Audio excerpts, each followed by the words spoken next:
Hello एभ्रुवान।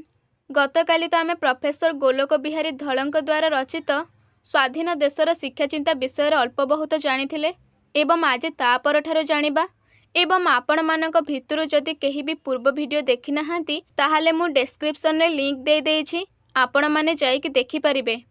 एवं आमे पूर्वरे कोन discussion करिथिले ना, प्रोफेसर गोलोक बिहारी धल जिला परिषद परिचालित एक आंचलिक सभा को जाइथिले एवं सेठारे से देखिछंती कि किपरि कृषि सभा उपरे रहिछि एवं शिक्षा सभा तले रहिछि एवं ए कथा से भलरे बुझी पारि नाहांती। आउ किंतु गोटिए कथा बुझिछंती, सरकार अनेक योजना करूछंती, मात्र साधारण जनता ताकू बुझु नाहांती किंबा तांकर बुझिबार टिके भी इच्छा नाही। आउ यार कारण हेउछि कारण साधारण जनता विशेष शिक्षित नुहंती एवं पुणी कहिछंती कि सरकार करुथिबा योजना गुडी को किपरि साधारण जनता बुझी पारिबे तार समाधान करिके कहिछंती कि जदि आमे मनुष्यर मन को प्रथमे शिक्षार सजाड़िबा एवं तापरे ताकू योजना कथा कहिबा एवं तापरे हुए तो से योजना विषय बुझी पारिबो, किंतु ए सब करिबारे गोटे असुविधा भी हबो एवं सेइटा हेउछि जदि आमे समस्ते शिक्षित हेबा पर्यंत अपेक्षा करिबा एवं योजना को पकेई रखिबा ताहाले आमे बहुत पछरे पड़ी जिबा। एवं एहार समाधान करिके कहिछंती कि आमे योजना को जेतिके आग्रहरे ग्रहण करूचे जदि ताठारु अनेक गुण आग्रहरे आमे शिक्षा को ग्रहण करिबा ताहाले हुए तो योजना एवं शिक्षा मध्यरे समन्वय होई परिबो। एवं तापरे कहिछंती कि एवं जातिसंघ निजर शिक्षा रिपोर्ट रे कहिछंती कि साधारण लोक माने किपरि अशिक्षित एवं निरक्षर होइथिबा जोगु उन्नयनर कार्य बहुत पछरे पड़ जाइछि एवं एइटा केवल भारतर असुविधा नुहे, एइटा हेउछि एशियार अनेक देशर असुविधा। एवं तापरे पुणी लेखक कहिछंती कि किपरि देश स्वाधीन हेबा परे सबुआडे शिक्षार प्रसार पाई चेष्टा चलीछि, किंतु मने एमिति हेउछि एई चेष्टा नारे केवल नंबा नंबा रिपोर्ट बाहरुछि किंतु किछि भी उन्नति घटुनी। एवं एई रिपोर्ट देखिबारे आमे एते मुग्ध होई जाइछे जे आमे तार मौलिक मूल्य को बुझेबा पाई चेष्टा करूने। एवं तापरे गोटे इम्पोर्टांट कथा कहिछंती कि किपरि आम शासन पद्धति रे विशेषज्ञ मानकु स्थान दिया जाउ नाही एवं जदि भी दिया जाउछि केवल लोक देखाणिया पाई एमिति कां भां पचरा जाउछि एवं शिक्षार उन्नति पाई जेते सब योजना बाहरुछि जेतेबेले अर्थ आवश्यकता करूछि आउ सेथिपाई अर्थ विभागक निकट को जाउछि सेतेबेले प्रथम प्रश्न काहा उपरे उठुछि, शिक्षा उपरे। तो आज ता परठारु पढ़िबा, तो चलंतु जल्दी आरंभ करिदबा। एही संपर्क रे निकटरे अल्प केते दिन तले इलस्ट्रेटेड वीकली रे गोटिए लेखा बाहरी थिला। भारतीय लोके काहेके पाठ पढ़ी सारिबा परे अमेरिका छाड़ी आसिबाकू चाहू नाहांती, सेथिरे से अमेरिकार सुख संभोग और टंका पैसा कथा छाड़ी देले असल कथा लेखिछंती। भारत रे विशेषज्ञ मानकर विशेष मूल्य नाही, सेठी सबु कथा शासक मानक द्वारा नियंत्रित होई थाए। एवं एई कथा को नेकी लेखक एठारे कहउछंती कि ए अल्प किछि दिन तले गोटे इलस्ट्रेटेड वीकली नाम रे एक लेखा बाहरी थिला, जेउथिरे एक लेखा जाइथिला कोन ना जेउ भारतीय लोक माने विदेश को जाउछंती पाठ पढ़िबा पाई काहेकि से पाठ पढ़ी सारिबा परे भारत को फेरु नाहांती, काहेकि ना जेहेतु भारत रे विशेषज्ञ माननकु विशेष मूल्य दिया जाउ नाही सेथिपाई सेमाने भारत को फेरु नाहांती एवं भारत रे सबु कथा शासक मानक द्वारा नियंत्रित हेउछि, विशेषज्ञ मानकर सेमिति मूल्य नाही एवं सेथिपाई जेउ माने अमेरिका को पाठ पढ़िबा को जाउछंती सेमाने पुनर्बार भारत को फेरिबा पाई चाहू नाहांती। भारत वर्ष रे जेउ विभाग रे जेते विशेषज्ञ अछंती सेमाने समस्त अल्प बहुते निश्चय एही कथा को अनुभव करुथिबे। एही विषय रे गला मे मासरे बॉम्बे रु बाहरी थिबा संडे स्टैंडर्ड कागज शासक और विशेषज्ञ शीर्षक गोटे अग्रलेखारे अति गहिर्त अथच प्रणिधान्य योग्य मतामतमान प्रकाश करिछंती। आउ तापरे पुणी लेखक कहउछंती कि एवं एही कथा को जो भारत रे विशेषज्ञ मानकु विशेष सम्मान दिया जाउ नाही एवं समस्त कार्य शासक माने नियंत्रित करूछंती, एहा कौन भारत वर्ष रे जेते विशेषज्ञ अछंती सेमाने केउठी ना केउठी अनुभव करूछंती बा करूथिबे। एवं एही कथा को नेकी एही विषय को नेकी गत मे मासरे बॉम्बे रु बाहरी थिबा एक खबर कागज संडे स्टैंडर्ड सेथिरे कौन लेखा जाइथिला ना, विशेषज्ञ मानकु विशेष सम्मान मिलु नाही बोली भारतीय छात्र माने अमेरिका छाड़ी आसिबाकू चाहू नाहांती। एवं से जो संडे स्टैंडर्ड कागजरे लेखा जाइथिला कि भारत विशेषज्ञ मानू विशेष सम्मान मिलूना बोली भारतीय छात्र माने अमेरिका छाड़ी आसवाक चाहूना। भारत सरकार जड़े छात्र को लिखिथिले जे भारत सरकार तो अमेरिका सरकार परि धनी नुहंती, तेणु से अंततः निज देशर सेवा करने निज देश को फेरी आसतु। सेथिरे से छात्र जनक जवाब दे लिखिथिले कि जदि तांको भारतर जड़े गवर्नर सहित समान दरमा दि जाए ताहाहेले सीए फेरिबा कथा विचार करिवे। एवं तापरे भारतर सरकार अमेरिका रे रहुथिबा जड़े छात्र पाखकु गोटे चिठी पठेइथिले एवं सेथिरे लिखिथिले कि भारतर सरकार तो अमेरिकार सरकारंक परि धनी नुहंती, तेणु अंततः से निज देशर सेवा पाई निज देश को फेरी आसतु। किंतु ए चिठी बदली से छात्र जनक उत्तर देइथिले कि जदि तांकु भारतर जड़े गवर्नर परि समान दरमा दि जाए ताहाले से फेरिबा कथा भाबिबे। विदेश रे लोके रही एमिति कथा सुनै पारुछंती, अथच सेही स्टैंडर्डर लोक ए देश रे 15 वर्ष काम कला परे मध्य प्रथम पाहाचरू द्वितीय पाहाच को उठी पारु नाहांती। एवं पुणी लेखक कौन कहउछंती ना, भारतर लोक बाहर रहिकी मध्य भारत सरकार को सुनै दउछंती, किंतु आम देश रे जो लोक माने दीर्घ 15 वर्ष धरी कार्य करुछंती, गोटे काम करुछंती, सेथिरे प्रथम पाहाचरू द्वितीय पाहाच को उठी पारु नाहांती किंबा तांकर प्रमोशन होउनी। एइथिपाई ए देश रे विशेषज्ञ मानकर कौनसी कथा करिबा पाई व्यक्तिगत उत्साह किंबा स्पृहा नहीं।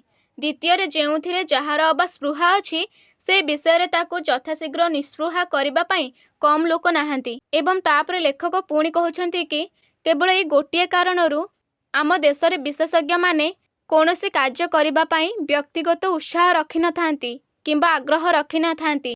एवं जहार भी आग्रह किंबा उत्साह थाए ताकू दबेइबा पाई लोक मध्य कम नाहांती किंबा निस्पृहा करिबा पाई लोकंक संख्या कम नहीं। एही संपर्क रे देशर परिचालना पद्धति रे एक नूतन दृष्टिकोण न हेबा पर्यंत अवस्था रे कौनसी परिवर्तन संभव नुहे। एवं एही व्यवस्था को नेकी एही कथा को नेकी जे पर्यंत एक नूतन दृष्टिकोण सृष्टि न होईची से पर्यंत आम देशर किछि भी होई परिबनी, आम देशर उन्नति संभव नुहे। बड़ बड़ योजना और बड़ बड़ विशेषज्ञ कथा छाड़ीदेले शिक्षार साधारण स्तर रे जहा हेलाणी और जो प्रकार अधोगति दिनकु दिन चली ताकू न रोकिले आमर अवस्था निश्चय शोचनीय हेब। एवं पुणी लेखक कहउछंती कि बड़ बड़ योजना को छाड़ी दियो एवं विशेषज्ञ मानक कथा भी छाड़ी दियो, किंतु आजिकाली शिक्षार स्तर रे जो प्रकार अधोगति दिनकु दिन तळुकु खसिबाकु लागिची से सबकु जदि न रोका जाए निश्चिंत दिने शोचनीय अवस्था हेब। शिक्षा प्रसार बाहरकु जेते देखा जाउथिले मध्य जो माने शिक्षा कथा जानुछंती सेमाने निश्चय अनुभव करुथिबे शिक्षा राज्य रे एक निरुपाय अवस्था आसी पहुँचलाणी। सेथिपाई बोधे हुए भारत सरकार एक शिक्षा कमिशन वर्तमान बसाई भारतर परिस्थितिर निरीक्षण करुछंती। एवं तापर लेखक कहउछंती कि शिक्षार प्रसार बा उन्नति उपरकू जेते भल देखा जाउथिले मध्य वास्तव रे सेया हेउ नाही। एवं एइटा सेमाने जानुछंती जो माने शिक्षा कथा जानुछंती, जो माने शिक्षा को बुझुछंती एवं जो माने शिक्षा कथा जानुछंती सेमाने निश्चय अनुभव करुथिबे कि शिक्षा राज्य रे आम शिक्षा उपरे एक निरुपाय अवस्था आसी पहुँचलाणी। एवं ए शिक्षार प्रसार केते दूर भलरे चलीची से सबको निरीक्षण करिबा पाई से सबको जानिबा पाई सरकार एक शिक्षा कमिशन बसाइछंती। समस्या तो अनेक, किंतु गोटिए दुईटी कथा विचार कले आम समस्यार विशालतार आभास मिलिब। एमितिरे समस्या अनेक, समस्यार समाप्ति नहीं, किंतु जदि आमे गोटे दुईटी कथा को विचार को आनिबा ताहाले सबु समस्या देखाजिब। आम देश रे मूलरू चूड़ पर्यंत जो परीक्षा पद्धति अछि सेही पद्धति रे छात्र मानकर गुणात्मक मूल्य निर्धारण करिबा भारी कष्ट। एवं आम देश रे प्रथमरु शेष पर्यंत जो परीक्षा पद्धति सब अछि सेही परीक्षा पद्धति मानकरे जड़े छात्रर गुणात्मक मूल्य जानिबा बहुत कष्ट। ता पाखरे केउ गुण अछि सेइटा जानिबा भारी कष्ट। एवं तापरे पुणी लेखक कहउछंती कि शिक्षा कमिशन अन्यान्य विषय मध्यरु एही परीक्षा पद्धति प्रति बेसी दृष्टि देबे बोली आशा करा जाए। एवं तापरे लेखक कहउछंती कि शिक्षा कमिशन सबु विषय को बाद देकी एही परीक्षा पद्धति उपरे अधिक ध्यान देबे बोली मोर आशा अछि। एबे निकटरे କଳିଙ୍ଗ ସତ୍ୟ ହୋଇଥିଲେ ସାଂଘାତିକ ନାମରେ ଗୋଟିଏ ଉପାଗ୍ର ଲେଖାରେ ପରୀକ୍ଷା କ୍ଷେତ୍ରରେ ଅବୈଧ ଆଚରଣ ବିଷୟରେ ଯେଉଁ ସୂଚନା ଦେଇଥିଲେ ତାକୁ ବର୍ତ୍ତମାନ ସମାଧାନ କରିବାର କୌଣସି ଉପାୟ ଥିବା ପରି ମନେ ହେଉନି। ଏବଂ ପୁଣି ଲେଖକ କହୁଛନ୍ତି କି ଏବେ ଅଳ୍ପ କିଛି ଦିନ ତଳେ କଳିଙ୍ଗ ପତ୍ରିକାରେ ସତ୍ୟ ହୋଇଥିଲେ ସାଂଘାତିକ ହେଡଲାଇନ୍ରେ ଗୋଟେ ଖବର ବାହାରିଥିଲା। ଏବଂ ସେଇ ଖବରଟି କ'ଣ ଥିଲା ନା, କିପରି ପରୀକ୍ଷା କ୍ଷେତ୍ରରେ ଅବୈଧ ଆଚରଣ କରୁଛନ୍ତି ସେହି ବିଷୟରେ ସୂଚନା ଦିଆଯାଇଥିଲା। ଏବଂ ସେ ସବୁକୁ ବର୍ତ୍ତମାନ ସମୟରେ ସମାଧାନ କରିବାର ଉପାୟ ଥିଲା ପରିକା ମନେ ହେଉନି। ଯେଉଁ ସବୁ ପରୀକ୍ଷା କ୍ଷେତ୍ରରେ ପରୀକ୍ଷା ପଦ୍ଧତିରେ ଅବୈଧ ଆଚରଣ କରୁଛନ୍ତି ସେ ସବୁକୁ ବର୍ତ୍ତମାନ ସମୟରେ ସମାଧାନ କରିବା ପରି ଆଦୌ ବି ମନେ ହେଉନି କିମ୍ବା ଉପାୟ ଥିଲା ପରି ଜଣାପଡ଼ୁନି। ଆଜିକାଲି ଛାତ୍ରମାନେ ପାଠପଢ଼ା କଥା ଯେତିକି ଜାଣୁଛନ୍ତି ତାଠାରୁ ବେଶୀ ଜାଣୁଛନ୍ତି ପରୀକ୍ଷା ବିଷୟରେ। ଆମ ପ୍ରଗତିଶୀଳ ଦେଶରେ ନୋଟ ବହି ଜବତ କରିବା ତ ଦୂରର କଥା, ଏବେ ପ୍ରାଥମିକ ପରୀକ୍ଷା ପାଇଁ ମଧ୍ୟ ପ୍ରଶ୍ନୋତ୍ତର ବହି ସବୁଠୁ ବେଶୀ କଟୁଛି। ଏବଂ ତାପରେ ପୁଣି ଲେଖକ କହୁଛନ୍ତି କି ଆଜିକାଲିର ଛାତ୍ରମାନେ ପାଠପଢ଼ା ବିଷୟରେ ଯେତିକି ଜାଣୁଛନ୍ତି ତାଠାରୁ ଅଧିକ ଜାଣୁଛନ୍ତି ପରୀକ୍ଷା ବିଷୟରେ। କେମିତି ପରୀକ୍ଷା ହେବ, ପ୍ରଶ୍ନ କେଉଁଠାରୁ ଆସିବ, ଏସବୁ ବିଷୟରେ ଅଧିକ ଛାତ୍ର ଜାଣୁଛନ୍ତି। ଏବଂ ଆମ ଦେଶରେ ନୋଟ ବହିକୁ ଜବତ କରିବା ତ ଛାଡ଼, ଆଜିକାଲି ତ ପ୍ରଥମ ଶ୍ରେଣୀରେ ମଧ୍ୟ ପ୍ରଶ୍ନୋତ୍ତର ବହି ବାହାରିଗଲାଣି ଏବଂ ସେଇଟା ସବୁଠାରୁ ବେଶୀ ବିକ୍ରି ହେଉଛି। ନୋଟ ବହି ପଢ଼ି ଭୋଟ ଦେଇ ପୃଥିବୀରେ କେଉଁଠି କେବେ ଗଣତନ୍ତ୍ର ତିଷ୍ଠିଲାଣି? ରାତି ପାହିଲେ ଯେଉଁ ବିଲାତ, ଆମେରିକା ଓ ରୁଷ କଥା ଆମେ କହୁଛୁ ଓ ସେମାନଙ୍କ ସଙ୍ଗେ ସମକକ୍ଷ ହେବା ପାଇଁ ଚେଷ୍ଟା କରୁଛୁ, ଏମିତି ନୋଟ ବହି ପଢ଼ି କ'ଣ ଆମେ ସମାନ ହୋଇପାରିବୁ? ଏବଂ ତାପରେ ଲେଖକ କହୁଛନ୍ତି କି ନୋଟ ବହି ପଢ଼ିକି ଯେଉଁମାନେ ବିଷୟକୁ ଜାଣନ୍ତିନି, କେବଳ ପ୍ରଶ୍ନୋତ୍ତର କ'ଣ ଅଛି ସେ ସବୁକୁ ଧ୍ୟାନ ଦିଅନ୍ତି, ଏମିତି ପଢ଼ିଲେ, ଏମିତି ଶିକ୍ଷା ଗ୍ରହଣ କଲେ କ'ଣ କେବେ କ'ଣ ଗଣତନ୍ତ୍ର ତିଷ୍ଠି ପାରିବ? ଏବଂ ପୁଣି କହୁଛନ୍ତି କି ରାତି ପାହିଲେ ବିଲାତ, ଆମେରିକା ଓ ରୁଷ ପରି ହେବା ପାଇଁ ଯେଉଁ ଆମେ ସ୍ୱପ୍ନ ଦେଖୁଛେ, ତାଙ୍କ ସହିତ ସମକକ୍ଷ ହେବା ପାଇଁ ଯେଉଁ ସ୍ୱପ୍ନ ଦେଖୁଛେ, ଆମେ କ'ଣ ନୋଟ ବହି ପଢ଼ିକି ଆମେ ତାଙ୍କ ସହିତ ସମାନ ହୋଇପାରିବା? ଏବଂ ତାପରେ ପୁଣି ଲେଖକ କହୁଛନ୍ତି କି ନୋଟ ବହି ପଢ଼ିବା ଲୋକ କ'ଣ ମୌଳିକ ପୁସ୍ତକ ଲେଖିପାରିବ? ଯେଉଁ ଦେଶରେ ମୌଳିକ ପୁସ୍ତକ ଲେଖାଯାଇ ପାରିବ ନାହିଁ ସେ ଦେଶରେ କ'ଣ ମୌଳିକ ଚିନ୍ତାର ସ୍ଫୁରଣ ହୋଇପାରିବ? ଆଉ ତାପରେ ପୁଣି ଲେଖକ କହୁଛନ୍ତି କି କ'ଣ ଏମିତି ନୋଟ ବହି ପଢ଼ିକି, ପ୍ରଶ୍ନୋତ୍ତର ବହି ପଢ଼ିକି, ଗୋଟେ ବିଷୟର ଗଭୀରତାକୁ ନ ଜାଣିକି କେହି କ'ଣ ନିଜ ମନରୁ ପୁସ୍ତକ ଲେଖିପାରିବେ, କିଛି ନୂତନ ଲେଖିପାରିବେ? ଏବଂ ଯେଉଁ ଦେଶରେ ମୌଳିକ ପୁସ୍ତକ ଲେଖାଯାଇ ପାରୁନାହିଁ ସେହି ଦେଶରେ କ'ଣ କେବେ ମୌଳିକ ଚିନ୍ତାର ସ୍ଫୁରଣ ହୋଇପାରିବ କିମ୍ବା ମୌଳିକ ଚିନ୍ତା ଆଗକୁ ବଢ଼ିପାରିବ କେବେ? ପିଲା ଯଦି ପ୍ରାଥମିକ ସ୍କୁଲରୁ ନୋଟ ବହି ପଢ଼େ, ପରୀକ୍ଷାରେ ପାସ୍ କରିବାର ଆଧୁନିକ କୌଶଳମାନ ଶିଖେ, ବହିର ଜ୍ଞାନ ଅନୁସନ୍ଧାନ ନ କରି ପ୍ରଶ୍ନପତ୍ର କେଉଁଠି ରହିଛି ସେହି ଅନୁସନ୍ଧାନରେ ଅନେକ ସମୟ କଟାଏ, ତେବେ ଜ୍ଞାନାର୍ଜନ କରିବା ତା ପକ୍ଷରେ ସମ୍ଭବ ହେବ କେଉଁଠି? ଆଉ ତାପରେ ଏଠାରେ ଲେଖକ ପୁଣି କହୁଛନ୍ତି କି ଯଦି ଜଣେ ପିଲାଟି ପ୍ରଥମରୁ ନିଜ ଶିକ୍ଷାର ଆରମ୍ଭରୁ ନୋଟ ବହି ପଢ଼ିବ ଏବଂ ପରୀକ୍ଷାରେ କିପରି ପାସ୍ ହେବ ସେ ବିଷୟରେ ଭାବିବ ଏବଂ ବିଷୟ ନ ପଢ଼ିକି ବିଷୟ ମଧ୍ୟରେ ଉତ୍ତରକୁ ଖୋଜିବ, ତାହେଲେ ସେହି ପିଲା କ'ଣ କେବେ ଜ୍ଞାନ ଅର୍ଜନ କରିପାରିବ?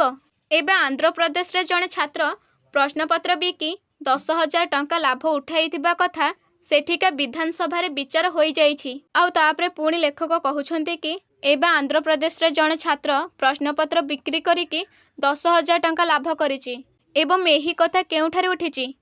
ସେଠିକା ବିଧାନସଭାରେ ବିଚାରରେ ଉଠିଛି। ଜଣେ ସ୍କୁଲ ଶିକ୍ଷକ ଖୋଲାଖୋଲି ଗୋଟିଏ ପ୍ରବନ୍ଧରେ ଲେଖିଛନ୍ତି, ଯଦି ଆଜିକାଲି କୌଣସି ଅନୁଷ୍ଠାନରୁ ବହୁତ ଛାତ୍ର ଖୁବ୍ ଭଲ ଫଳ ଦେଖାଉଛନ୍ତି ତେବେ ସେ ପ୍ରକାର ଫଳକୁ ସନ୍ଦେହ ଚକ୍ଷୁରେ ଦେଖିବାକୁ ହେବ। ଜଣେ ସ୍କୁଲ ଶିକ୍ଷକ ନିଜ ପ୍ରବନ୍ଧରେ ଲେଖିଛନ୍ତି କି ଯଦି ଆଜିକାଲି କୌଣସି ଅନୁଷ୍ଠାନରୁ ବହୁତ ଛାତ୍ର ଭଲ ରେଜଲ୍ଟ କରନ୍ତି ତାହେଲେ ସେ ସବୁକୁ କ'ଣ ସନ୍ଦେହ ଚକ୍ଷୁରେ ଦେଖୁଛନ୍ତି? ପିଲା ଖୁବ୍ ଭଲ କରିବା ଶୁଣିବା ମାତ୍ରେ ଆମେ ଯଦି ତାଙ୍କୁ ସନ୍ଦେହ କରିବାକୁ ଆରମ୍ଭ କରୁ ଓ ପାଠପଢ଼ାର ପରିଣତି ଯଦି ଏଇଆ, ତେବେ ସେ ପ୍ରକାର ପାଠର ମୂଲ୍ୟ କ'ଣ? ଏବଂ ତାପରେ ପୁଣି ଲେଖକ କହୁଛନ୍ତି କି ଯଦି କୌଣସି ଅନୁଷ୍ଠାନରେ ବହୁତ ଲୋକ ଭଲ ରେଜଲ୍ଟ ଆଣିବା ଦ୍ୱାରା ଆମେ ସନ୍ଦେହ ଚକ୍ଷୁରେ ଦେଖୁଛେ, ଜଣେ ପିଲା ଭଲ କରୁଛେ ଆମେ ଶୁଣିଲା ପରେ ଯଦି ଆମେ ତାକୁ ସନ୍ଦେହ କରୁଛେ, ଯଦି ପାଠର ପରିଣତି ଏଇଆ, ସନ୍ଦେହରୁ ଆରମ୍ଭ ହୁଏ ଏବଂ ସନ୍ଦେହର ଶେଷ ହୁଏ, ତାହେଲେ ଏମିତି ପାଠର ମୂଲ୍ୟ କ'ଣ? ଜୀବନଟା କେବଳ ସିନା ସନ୍ଦେହରେ ଆରମ୍ଭ ହୋଇ ସନ୍ଦେହରେ ଶେଷ ହେବ। ଏବଂ ଲେଖକ ମଧ୍ୟ ଏଠାରେ କହୁଛନ୍ତି ଯଦି ଆମେ ଜଣେ ପିଲା ଭଲ କରିବାକୁ ସନ୍ଦେହ କରୁଛେ ତାହେଲେ ଜୀବନଟା କ'ଣ ସନ୍ଦେହରୁ ଆରମ୍ଭ ହେବ ଏବଂ ସନ୍ଦେହରେ ମଧ୍ୟ ଶେଷ ହୋଇଯିବ। ବର୍ତ୍ତମାନ ପରୀକ୍ଷାର ଅବସ୍ଥା ଏହିଭଳି ଥିବାବେଳେ ଦିନକୁ ଦିନ ଏହି ପରୀକ୍ଷା ବଢ଼ୁଛି। ମାଇନର ପରୀକ୍ଷା ନଥିଲା, ସେ ଚାଲିଛି। ଅପର ପ୍ରାଇମେରୀ ନଥିଲା, ସେ ବି ଏବେ ଚାଲୁ ହେବ। ଏବଂ ପୁଣି ଲେଖକ କହୁଛନ୍ତି କି ବର୍ତ୍ତମାନ ପରୀକ୍ଷାର ଅବସ୍ଥା ଏମିତି ହୋଇଗଲାଣି, ପରୀକ୍ଷା ହେବାର ସଂଖ୍ୟା ଦିନକୁ ଦିନ ବଢ଼ୁଛି। ମାଇନର ପରୀକ୍ଷା ନଥିଲା, ସେଇଟା ଚାଲିଛି ଏବଂ ପ୍ରାଇମେରୀ ପରୀକ୍ଷା ବି ନଥିଲା ଏବଂ ସେଇଟା ବି ଲାଗୁ ହେବ। ଏବଂ ସବୁ ପରୀକ୍ଷା ଚାଲୁ ହେବା ପରେ ପରୀକ୍ଷା ବିଷୟରେ ଆଗେ ଯାହା ସବୁ ଶୁଣା ନଥିଲା ତାହା ଏବେ ଶୁଣାଗଲା ଏବଂ ଦିନକୁ ଦିନ ଯେଉଁ ପରୀକ୍ଷାର ସଂଖ୍ୟା ବଢ଼ି ଚାଲିଛି, ଏସବୁ ପରେ ପୂର୍ବରୁ ପରୀକ୍ଷାକୁ ନେଇକି ଯେଉଁ ସବୁ କଥା ଶୁଣା ନଥିଲା ଏବେ ସେ ସବୁ ଶୁଣିବାକୁ ପଡ଼ୁଛି। ତେଣୁ ଲୋକମାନେ ଆଶ୍ଚର୍ଯ୍ୟ ହେଉଛନ୍ତି ଏ ପରୀକ୍ଷାରେ ପିଲାଙ୍କ ପାଇଁ ପ୍ରଶ୍ନୋତ୍ତର ବହି ବିକ୍ରି ହେବା ଛଡ଼ା ଆଉ ବିଶେଷ କ'ଣ ଲାଭ ହେଉଛି। ଏବଂ ଲୋକମାନେ ଆଶ୍ଚର୍ଯ୍ୟ ହେଉଛନ୍ତି ଏଇ ଯେଉଁ ଦିନକୁ ଦିନ ପରୀକ୍ଷା ବଢ଼ିବାରେ ଲାଗିଛି, ଏହି ପରୀକ୍ଷାରେ କିଛି ବି ଲାଭ ନାହିଁ, କେବଳ ପ୍ରଶ୍ନୋତ୍ତର ବହି ବିକ୍ରି ହେବାରେ ଲାଗିଛି। କେବଳ ସେ ଗୋଟିଏ ଲାଭ, କିନ୍ତୁ ତା ଛଡ଼ା କିଛି ବି ଲାଭ ନାହିଁ। ତ ସାଙ୍ଗମାନେ ଆଜି ପାଇଁ ଏତିକି। ନେକ୍ସଟ ଭିଡ଼ିଓରେ ପୁଣି ଥରେ ତା ପରଠାରୁ ପଢ଼ିବା। ଯଦି ଭିଡ଼ିଓଟି ପସନ୍ଦ ଆସିଛି ତାହେଲେ ଲାଇକ୍ କରନ୍ତୁ ଏବଂ ନିଜ ନିଜ ସାଙ୍ଗମାନଙ୍କ ସହିତ ସେୟାର କରନ୍ତୁ ଏବଂ ଚ୍ୟାନେଲକୁ ସବସ୍କ୍ରାଇବ୍ କରିକି ରଖନ୍ତୁ। Thanks for watching.